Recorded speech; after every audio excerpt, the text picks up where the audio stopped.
자, 오늘 말씀은 역사서 38번째입니다. 역사서 38번째 제목은 죽여주세요 하나님입니다. 지난 시간에 말씀드렸던 것처럼요. 자, 열왕기상 20장 앞에 있는 19장입니다. 열왕기상 19장. 지난번 설교가 850대 1이었어요. 엘리야가 이겼죠? 그래서 이제 이스라엘을 좀먹는 저 철천지 원수들, 저 바알과 아세라 숭배자들을 이제 지도자들을 싹 제거할 수가 있었습니다. 엘리야가 이제 승리감에 도취돼가지고 이스라엘로 갑니다. 갈멜산에서 이스라엘까지 비 맞으면서 비 맞는 게 뭐 문제겠어요? 지금 자기의 그 수년간의 그 수건이 풀어졌는데, 그래서 아합은 편하게 마차 타고 오고, 아합은 이제 어안벙벙이죠. 엘리야가 일으키는 일을 하루 동안에 경험을 했잖아요. 불 내려와가지고 번제단까지 타버리는 그런 충격적인 장면, 그리고 백성들에 의해서 이 거짓 선지자들이 전부 살육당하는 장면. 엘리야가 아합을 책망하지 않고 먹고 마시소서라고 위로도 해주고, 또 엘리야가 비를 부르는 것처럼 보였겠죠? 비가 옵니다. 비가 거세지기 전에 산을 내려갑시다. 그런데 정말로 가는 도중에 장대비가 오죠. 엘리야가 이 갈멜산에서 이스라엘까지 완전 승리감에 도취돼서 이제 내 세상이다. 정말 잘만 하면은 엘리야, 내가 이제 나라의 재상이 될 수도 있고, 이제는 뭔가 성공할 수도 있고, 일이 내일도 풀리고 하나님의 일도 풀리겠구나, 이런 생각에 젖었을 텐데, 참 현실이 그렇지 않아요. 이게 뭔가 되면은 내가 뭔가 되면 뭐가 될 줄 알았는데 세상이 그렇게 녹록지가 않았습니다. 이때도. 자, 19장 1절. 아합이 엘리야가 행한 모든 일과 그가 어떻게 모든 선지자를 칼로 죽였는지를 이세벨에게 말하니, 이세벨이 사신을 엘리야에게 보내어 이르기를, 내가 내일 이맘때 반드시 네 생명을 저 사람들 중 한 사람과 같지 않게 하면은 신들이 나에게 벌 내리고 또 벌 내림이 마땅하다. 그러니까 신의 저주를 걸고는 맹세를 한 겁니다. 근데 18장 4절을 보면은 이 이세벨이 너 죽인다라는 말이 농담이 아니에요. 정말로 이스라엘에서 여호와의 선지자들을 제거를 해버린 사람이 바로 이세벨입니다. 자, 그래서 이 엘리야가 갑자기 이렇게 됨을 보고 일어나서 자기 생명을 위해서 도망을 갑니다. 뭐 이럴 수가.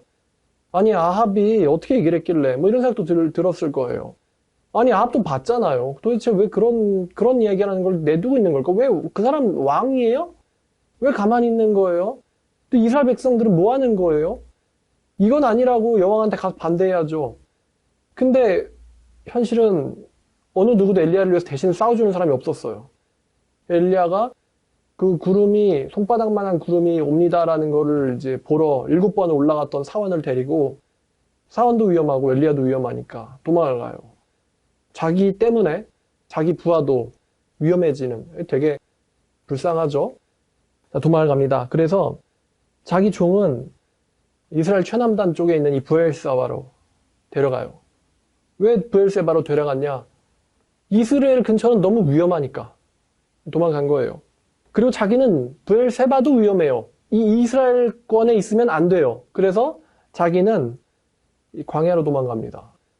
마치 다윗이 그랬고 모세가 그랬던 것처럼 광야로 도망을 갑니다. 마치 이 모세와 심정이 비슷할 것 같아요. 모세가 왕자의 이 권한을 가지고 있으면서 이스라엘 백성을 위해서 싸워줬을 때, 이제 하나님의 구원이 이스라엘에게 임하겠구나라는 걸 이스라엘 사람들이 알아줄 줄 알았는데 현실은 그렇지 않았죠. 네가 이집트인처럼 나도 죽일 거야? 그러니까 이 모세가 큰일 났구나 하고는 도망가죠. 광야로. 그래서 내가 뭔가 나서보려고 했는데 현실이 그렇지 않았다는 거예요. 모세도 그랬고 엘리야도 그랬고요. 자, 광야로 도망을 갑니다. 도망을 가서 이 로뎀나무 아래에 앉아서 정신이 없죠. 광야로 하루길을 걸어갑니다. 얼마나 배가 고팠어요. 그 전에도 엄청 걸었는데 이번에도 광야로 걸어가요. 그래서 로뎀나무에 앉아서 여호와에게 기도합니다. 자, 19장 4절이에요. 로뎀나무 아래에 앉아서 자기가 죽기를 원하여 이르되, 여호와여, 넉넉하오니 지금 내 생명을 거두시옵소서. 나는 내 조상들보다 낫지 못하니이다 하고 라고 기도를 합니다. 이게 다시 번역을 하면요, 주님, 충분합니다. 이제 내 생명을 거두어 가세요. 취하세요. 이거예요. 넉넉하다로 번역됐지만 충분하다라는 뜻입니다. 근데 이게 좋은 의미의 충분이 아닙니다. 주님, 나는 이제 할 만큼 다 했어요. 이제 기진맥진해요. 주님, 내가 이제 당한 이 고난과 시련이 충분합니다. 내 낙심과 절망은 충분합니다. 주님, 이제 내가 원하는 게 이것인데 나를 죽여주세요. 나는 내 선조들보다 강하지 못합니다. 나는 내 선조들보다 잘나지 못합니다. 나는 다윗보다, 나는 모세보다, 나는 노아보다 강하지 못합니다. 주님, 나를 데려가세요. 이런 기도를 엘리야가 하나님한테 합니다. 하나님은 이때 엘리야에게 아무런 대답하시지 않아요. 아마도 이럴 때에 엘리야에게 어떤 이야기를 해도 아마 대화가 되지 않았기 때문에 하나님께서는 지혜롭게 잠시 이 엘리야를 쉬게 내두셨던 걸 수도 있어요. 너무나 낙심됐을 때 엘리야에게 우리는 이제 논리적으로 설득하려고 할 때가 있죠. 근데 하나님은 이때 엘리야에게 쉼을 주셨어요. 엘리야가 죽기를 구하다 지쳐서 잠이 듭니다.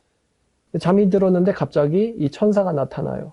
그러면서 천사가 그 엘리야를 어루어 만지면서 먹어라 합니다. 잤으니까 먹어라 해요. 재밌게도 먹이고 나서 재웠으면요 아마 체했을 거예요.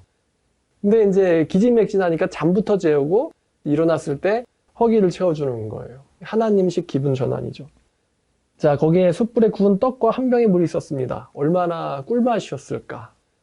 그래서 이 숯불에 구운 떡과 물 한 병을 마시고 다시 누웠더니 이제는 이제 기진맥진한 건 지나갔어요. 이제 지친 마음만 남았습니다. 다시 누웠더니 천사가 또 와가지고 어루만지면서 말합니다. 다시 일어나 먹어라. 네가 갈 길을 다 가지 못할까 하노라. 네가 가야 될 곳이 있다 이거예요. 가야 될 곳이 있다. 다시 먹어라. 그 길은 굉장히 멀다. 네가 가야 된다.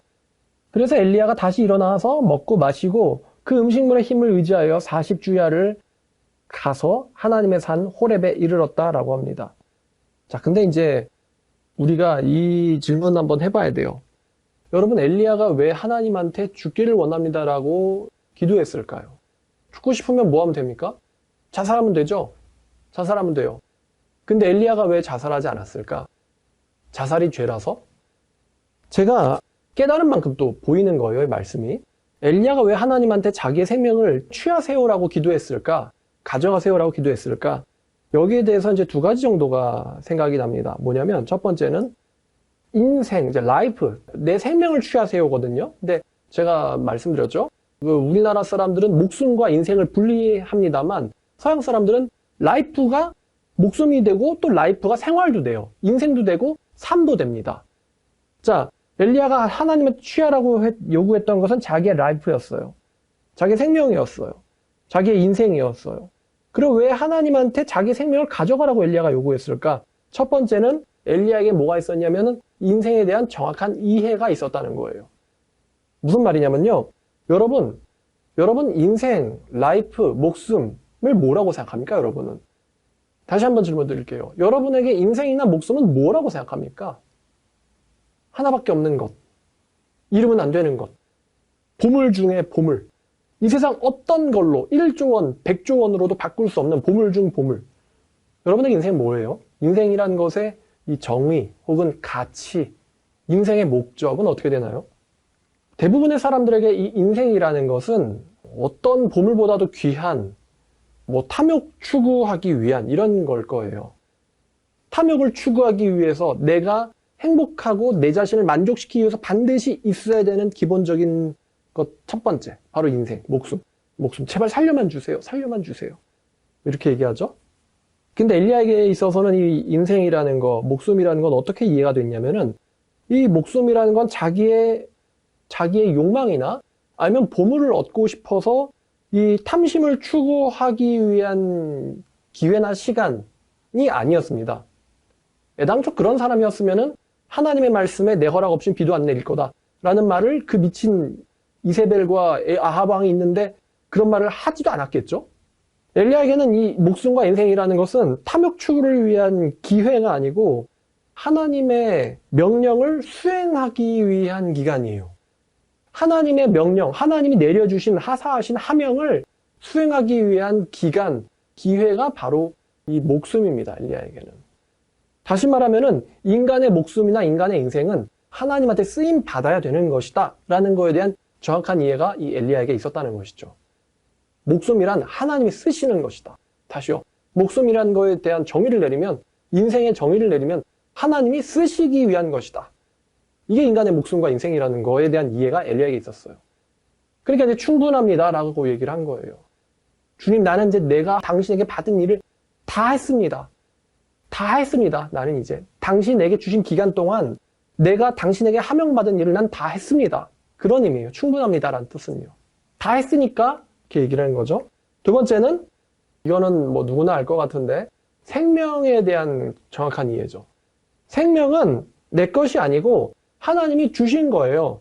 그러니까 하나님께서 주셨고 하나님께서 다시 가져가시는 겁니다. 하나님께서 아담에게 생명을 주셨잖아요. 아담이 스스로가 생명을 갖은 게 아니죠. 아담은 처음에 생명 받기 전에 흙덩이였어요.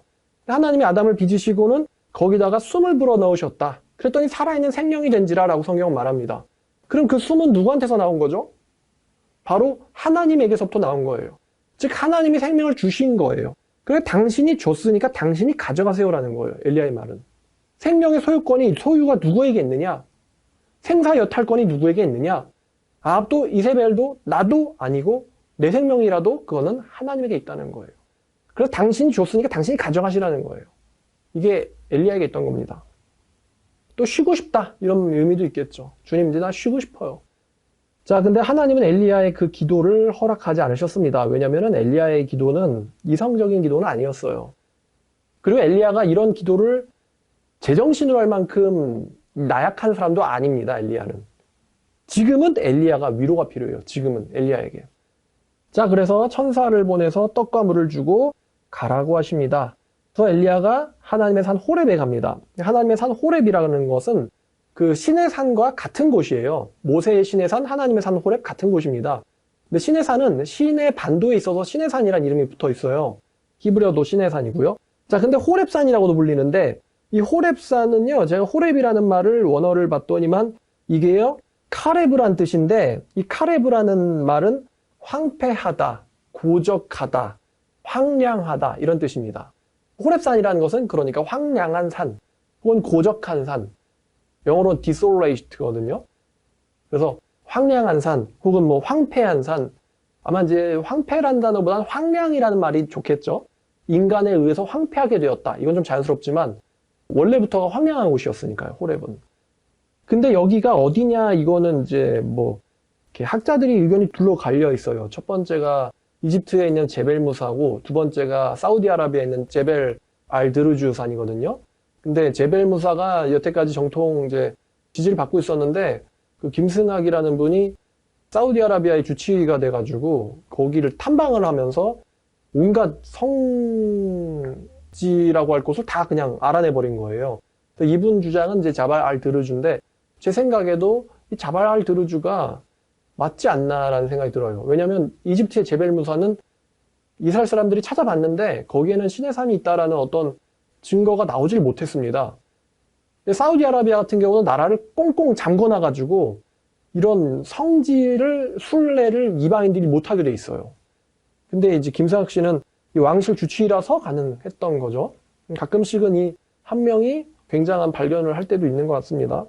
자, 그러면 이 제벨 알드루주 산에서 브엘세바까지가 직선 거리가 얼마냐면 300km입니다. 300km. 그리고 300km지만 당연히 직선으로 못 가죠. 그리고 길이 평지가 아니고 좀 험지입니다. 이제 300km를 40일 동안 가니까 계산을 해보면은 하루에 7.5km를 이동을 해야 돼요. 별로 안 먼 것 같거든요. 일반 성인들이 하루에 보통 15km에서 20km까지 이동할 수가 있어요. 근데 엘리야가 뭐 지쳐서든 혹은 광야이기 때문에 혹은 광야잖아요. 광야이기 때문에 혹은 또 험지라서 또 이제 오늘날처럼 일직선으로 갈 수 없기 때문에 그래서 아마 생각보다 힘들었을 거예요. 산악을 올라가는 게. 자, 그래서 이 호렙산이 올라가는데 황량한 산인데 거기 또 하나님의 산이라고 이름이 붙은 것도 이것도 연구할 만한 가치가 있어 보이겠죠? 왜 황량하다라는 어원을 가졌는데 하나님의 산이라는 이름이 있었을까?